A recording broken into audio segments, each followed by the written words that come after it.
Prenez votre café et installez-vous confortablement.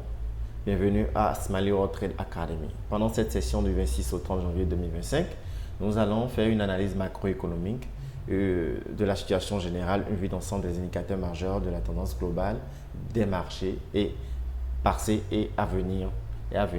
Alors, dans une deuxième partie de cette vidéo, nous allons faire une analyse technique. Nous allons ensemble faire une analyse technique et déterminer les setups intéressants avec de fortes probabilités pour les prochains trades des semaines prochaines à venir.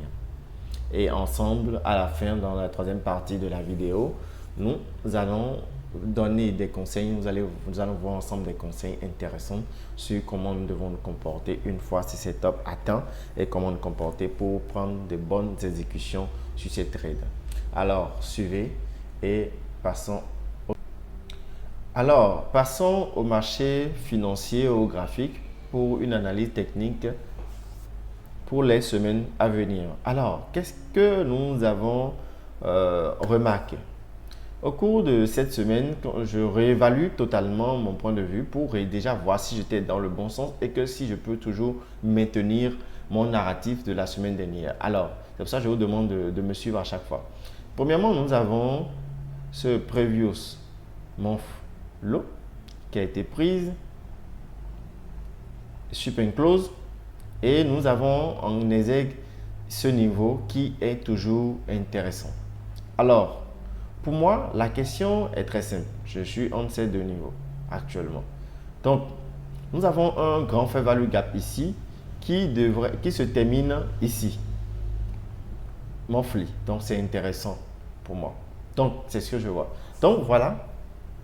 Nous avons, je vais mettre ceci en rouge pour qu'on ne fasse pas de confusion. Nous avons ce niveau et ensuite ce niveau. Ce niveau a été même déjà travaillé depuis plusieurs semaines. Mais nous allons garder ces deux niveaux encore en vue. Donc, sur le hebdomadaire, nous voyons que nous avons la possibilité de toujours revenir dans la fair value gap parce que nous n'avons pas, selon moi, mon analyse, nous devons aller réellement travailler ce niveau avant maintenant de venir, mon narratif, bien sûr, avant maintenant de venir prendre le niveau du dernier Previous Month Low. Alors, continuons. Donc, quand nous passons, donc je suis haussier, je cherche une hausse, je cherche une raison d'être haussier jusqu'à ce niveau, jusqu'à la fin du jusqu'à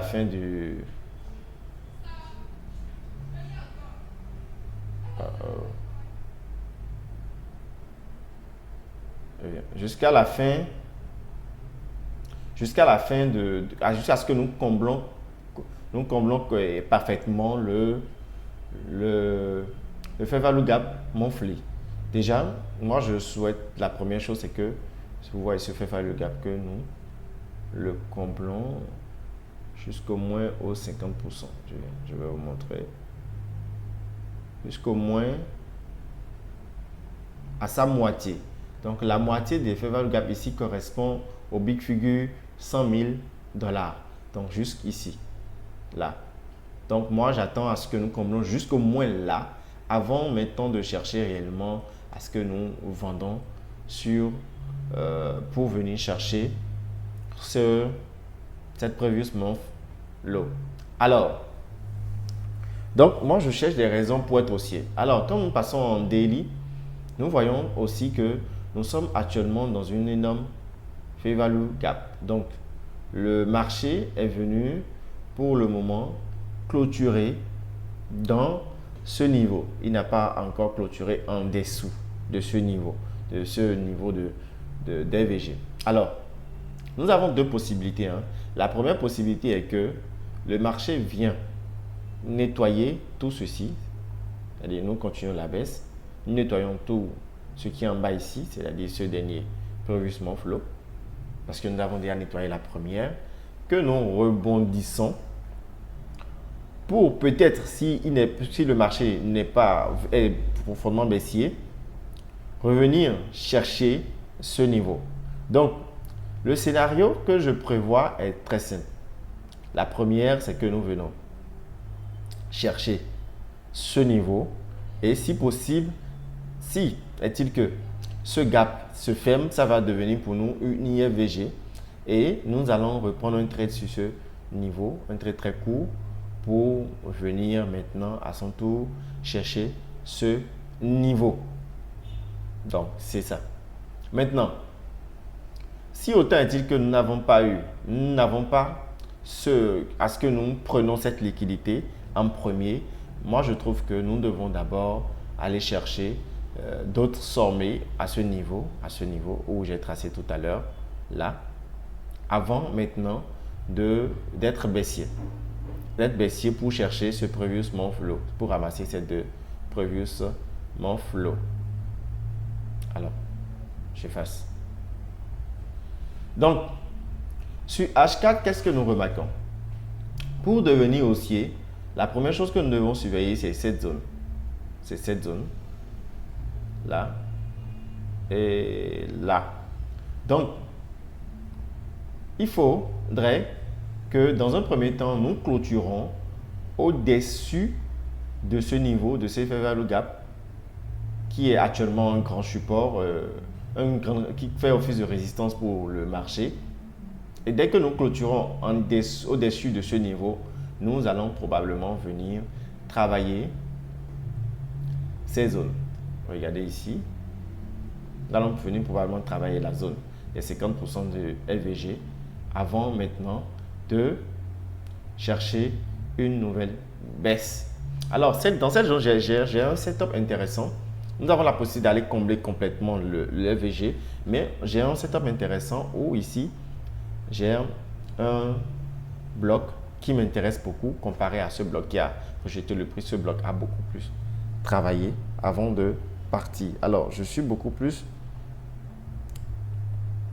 partant pour ce bloc baissier intéressant. Et quand vous allez en H8, vous allez voir que c'est beaucoup plus clair. Alors, dans ce bloc, nous avons plusieurs raisons de chercher à vendre. Nous avons une EVG, nous avons beaucoup de choses. Donc, une fois que le prix va dépasser ce niveau, je deviens vendeur. C'est-à-dire, une fois que nous allons atteindre la big figure de $100, je deviens vendeur sur le marché du Bitcoin. Donc, c'est ça. Donc, voici un peu mon analyse pour le Bitcoin. Je reprends, je vous fais un résumé. Pour que je redevienne haussier, ici, le marché est hésitant. Mais pour que je redevienne haussier, je veux voir le marché clôturer nettement au-dessus de ce niveau pour reprendre un pullback afin d'aller chercher les $100 000 ronds. Voilà. Ensuite, une fois que je serai dans les $100 000 ronds, j'ai là-bas des setups intéressants que je ne vais pas tracer pour pas encombrer mon écran. Une fois que j'aurai traversé, si je vais finir avec cette zone, vous pouvez voir la zone ici, je vais finir avec cette zone. Parce que pour moi, cette zone, c'est qu'on est venu ici chercher et faire une liquidity sup. Nous sommes venus ici pour prendre les liquidités. Nous sommes venus en bas de ce chemin pour prendre les liquidités pour reprendre. C'est ce que je vois actuellement sur le marché. Mais pour confirmer cela, j'ai besoin à ce que le marché clôture clairement au-dessus de ce niveau et que je reprends un rebond sur ce niveau pour aller chercher les $100 000. Une fois les $100 000 cherchés, je deviens maintenant baissier pour maintenant aller chercher à la fois ce premier previous month low et ce second previous month low avant maintenant de chercher à redevenir haussier sur du court terme. Voilà un peu l'analyse sur le Bitcoin. Maintenant, passons directement sur l'or. Sur l'or, qu'est-ce que nous remarquons? Hier ou bien la semaine dernière, nous avons prévu tout au moins que l'or vienne fermer ce gap en prenant ces deux Asian sections, sections low. Mais l'or a décidé autrement, il est parti tout azimut. Une fois, nous avons pris un trade ici et nous sommes sortis quelque part sur ce plus haut. Alors, une fois que l'or était venu casser, nous attendons encore à ce qu'elle vienne tout au moins retester ce niveau de support où j'ai raffiné un peu avec ce rouge. Sinon, c'est normalement ici. Nous attendons à ce que l'or vienne retester au moins ce niveau de support avant de repartir vers ce target et ensuite vers d'autres targets. Alors, ce qui s'est passé, c'est quoi? L'or n'a pas fait ce que nous attendons. Il a carrément fait toute autre chose. Donc, moi, je pars de là, parce que c'est de là que le mouvement est parti. Je m'attends au moins à un retracement de 32%, de 38% de Fibo avant que l'or ne continue. Mais il a décidé autrement et il est résolument haussier. Puisque l'or est résolument haussier, il sera difficile de trouver des dips pour actuellement prendre l'or. Et avec toutes les nouvelles économiques qui viennent la semaine prochaine, tous bouleversantes les unes que les autres, il serait probablement difficile de trouver, si nous avons un dip, avant de prendre l'or, ce serait intéressant. Si nous n'avons pas de dip, nous allons nous adapter. Alors, qu'est-ce qui se passe? Donc ici, puisqu'on est sur l'or, ça ne valide pas ce niveau. Mais on voit ici un niveau par rapport à ce qui fait l'or actuellement. On est obligé de voir de cette manière. On ne peut plus réellement aller dans de grandes tailles frame. Donc, on a ce niveau où l'or pourrait probablement retracer. Et dans ce niveau, on a quelque chose d'intéressant. On a une FVG là. Donc, une FVG là. Donc, l'or pourrait réellement, probablement retracer dans ce niveau avant de continuer. Quand nous allons sur H1, nous voyons que nous avons eu déjà ce retracement dans un premier temps en H1. Mais en cela ne nous permet pas de laisser notre vision H4 parce que ici encore, nous avons un autre FVG. Donc, on reste focus sur le H4 au lieu d'aller chercher des trucs. Non, on reste focus sur le H4 où l'or a la probabilité de réellement rebondir dans ce niveau.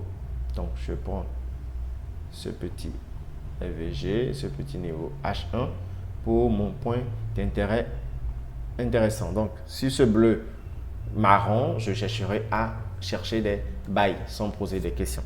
Donc, voilà un peu ma vision sur l'or. Elle est courte, simple par rapport à ce que l'or fait. Cela n'invalide pas ce niveau. Nous pouvons toutefois voir l'or revenir, encore travailler ce fair value gap avant maintenant de repartir.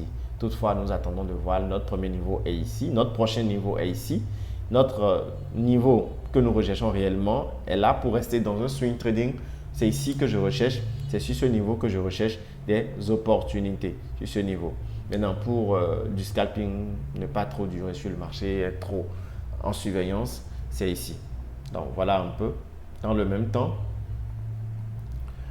j'avais d'autres niveaux ici qui n'ont pas été respectés. Donc, du coup, l'or ne respecte rien actuellement. Cherchez seulement toutes les raisons qui pourront vous permettre de buy. Ne posez pas de questions, cherchez juste les raisons qui vous permettront de buy l'or. On ne pose pas de questions. Buy, buy, buy et soyez prudent pour les corrections violentes. Alors, voilà. Faites bien votre money management et l'or devrait pouvoir vous donner énormément de bénéfices pour ce mois et pour les mois à venir. Moi, j'ai déjà fait ma part et j'attends encore en prendre plus. Alors, nous allons maintenant passer au DXY. Donc, j'attends ça ou ça. Actuellement, on ne fait plus trop d'analyses compliquées sur l'or. Ok, l'or est résolument haussier, donc on attend ça ou ça. Donc, voilà. Donc, nous passons maintenant au DXY. Au DXY, je prends un peu de recul. Comme je le dis, vous voyez, le DXY est en train de chuter. Moi, je m'attendais à ce que nous revenions réellement dans cette zone avant maintenant de commencer par parler de chute de l'année. Mais ce que nous remarquons est que le DXY ne l'entend pas de ce point de vue. Alors, on s'adapte. Donc, ce qui veut dire que ça ne veut pas dire que ces niveaux ne sont plus intéressants. Hein. Non, elles sont bel et bien intéressantes. Donc, nous allons voir que sur le mois, nous avons eu sur retrace cette prise de liquidité. Ici, nous sommes allés prendre cette liquidité et maintenant nous revenons. Maintenant, qu'est-ce que cela nous montre? Qu'est-ce que cela nous montre? Nous sommes actuellement dans ces deux zones. Là et là. Alors, je passe en weekly. En weekly, nous avons déjà eu pendant la dernière baisse des taux pricing, nous avons eu ce super close qui a donné tout ce mouvement. Donc ici, on avait ici un genre d'EVG qui faisait en même temps office de support. Aujourd'hui, je vais la tracer. Oui, je vais la tracer. Je vais bien la tracer même. Voilà. EVG. Voilà. Je ne l'appelais pas EVG résistance ou EVG comme vous voulez, mais quand même, c'est une zone qui retenait beaucoup le prix, qui a beaucoup retenu le prix, qui a beaucoup rejeté le prix. Alors, à quoi nous allons assister cette fois-ci? Il est intéressant de remarquer que ici, nous avons eu une clôture au-dessus, en dessous de ce niveau. Ensuite, nous avons eu une seconde. Le deuxième niveau intéressant, c'est ici. OK? Et un autre niveau intéressant, tout proche, c'est ici. Voilà. Donc, en weekly, voici un peu les niveaux que nous avons tracés. Est-ce qu'il faut être baissier? Est-ce qu'il faut être haussier?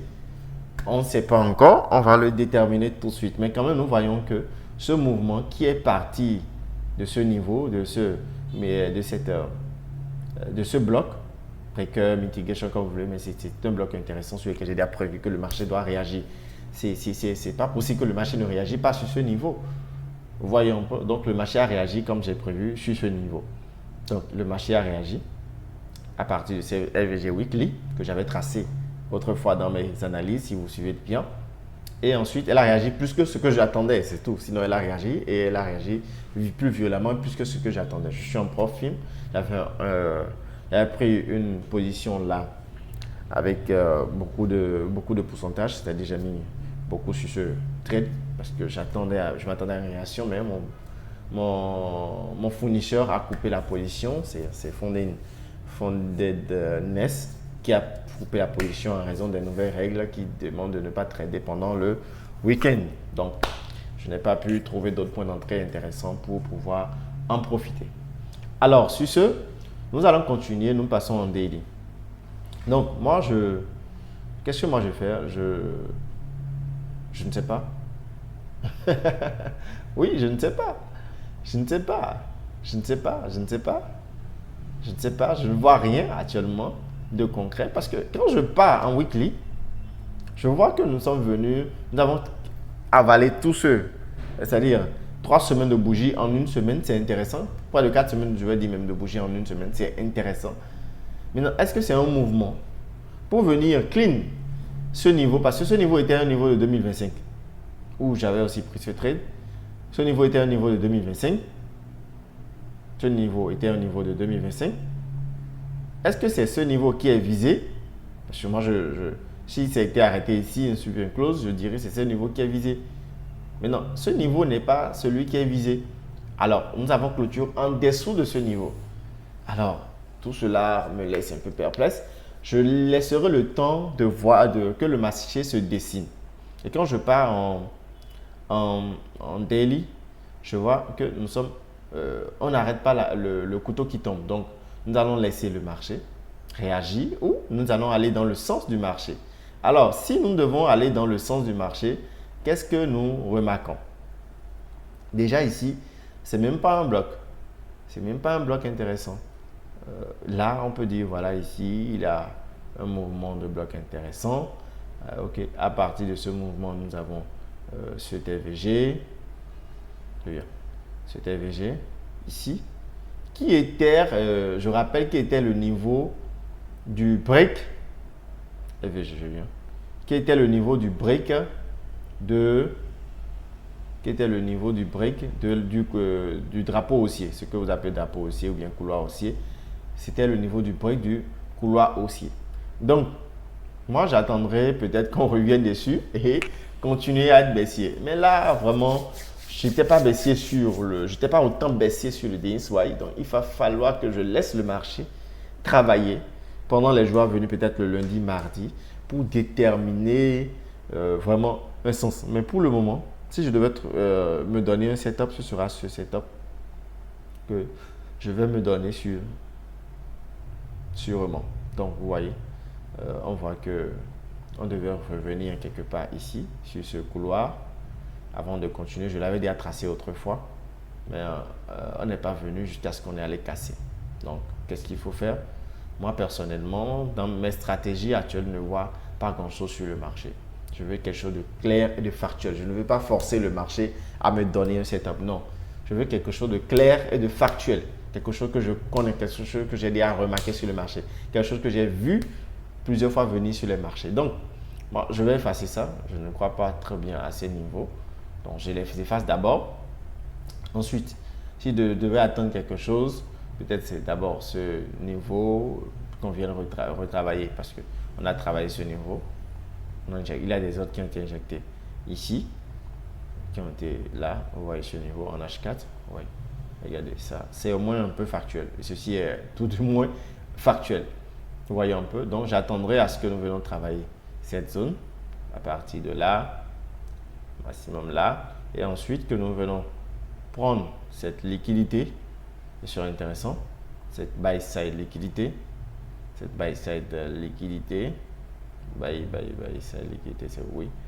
Et ensuite, j'attendrai à ce que nous testons ensuite cet FVG. Donc j'attendrai, je prends ceci en tant qu'office de breaker block négatif, baissier. Ensuite, je prends cette zone de FVG, je prends cette liquidité. Si est-il que nous retraçons jusqu'à ce que nous venons liquider ce niveau, pour moi, c'est intéressant d'être baissier à partir de ce niveau que nous avons tracé, à partir de ce niveau de clôture que nous avons tracé. Toutefois, si nous ne venons pas à ce niveau, comme je le dis, il faut quelque chose de flagrant. Peut-être qu'une fois dans ce niveau, j'aurai une structure hebdomadaire intéressant, j'aurai un profil hebdomadaire intéressant où je chercherai des baisses. Mais pour le moment, sur de grandes tailles frame, c'est ce que j'ai. C'est ce qui est factuel. Le reste est mitigé. Donc, on attend de voir ce qui va se passer. Donc, j'attendais à ce que nous venions réellement prendre toute cette liquidité à partir de ce brouillard. Mais nous avons eu à faire plus. Ce qui, pour le moment, ne correspond pas à ce que j'attends. Donc, du coup, j'attends le marché redessiner autre chose pour y voir plus clair. Donc, sur ce, voilà, nous avons fini la partie analyse technique. Nous allons maintenant passer à quelques conseils pour les traders avisés qui souhaiteraient faire des exécutions dans ces zones. Alors mon premier conseil pour trader ces zones que j'ai tracées, c'est quoi? Déjà, je veux recommander une chose aux traders d'aujourd'hui. Ne vous gênez plus à acheter des formations à vos débuts. Il y a beaucoup de contenu sur YouTube.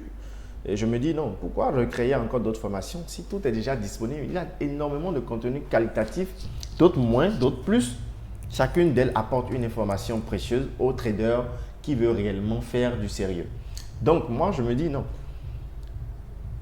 Moi, j'ai fait mon parcours principalement, j'avais pas beaucoup d'argent, donc il fallait que j'extraire le maximum de tout ce que je peux avoir sur YouTube ou bien sur autre chose. Et de ce part, il y a quelque chose d'énorme. Il y a, qu'on appelle, il y a ICT, YouTube. Il y a ICT. Ça ne vient pas. Il y a ICT qui est gratuit. Il y a beaucoup de contenu qui est gratuit. Hugo qui est gratuit. Beaucoup. Donc, moi, je recommande à ce que vous commenciez réellement par là. Moi, jusqu'ici aujourd'hui, je continue de suivre ICT. Jour après jour. Et je ne m'en lasse pas. C'est dans mes routines quotidiennes. Donc, deuxièmement, nous allons passer au graphique. Alors, les graphiques sont, oui, là. OK. Donc, déjà, pour exécuter ce niveau, il faut soit mettre une ordre limite ici, sur ce buy sell liquidity, mettre son SL ici et son TP sur le dernier plus bas. On a autre chose encore. Bon, ça dépend de, oui, bon, au moins de R, donc au moins sur le dernier plus bas.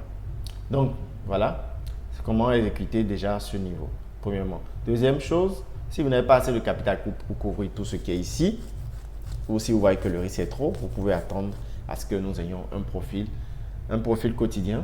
Peut-être que nous soyons, peut-être que vous pouvez viser cela dans les, qu'on appelle, dans la London section, vous pouvez trouver un London Universal ou bien un profil londonien intéressant et que vous pouvez exécuter ce profil par une prise de liquidité dans cette zone, Super Close, M15 et il faut continuer.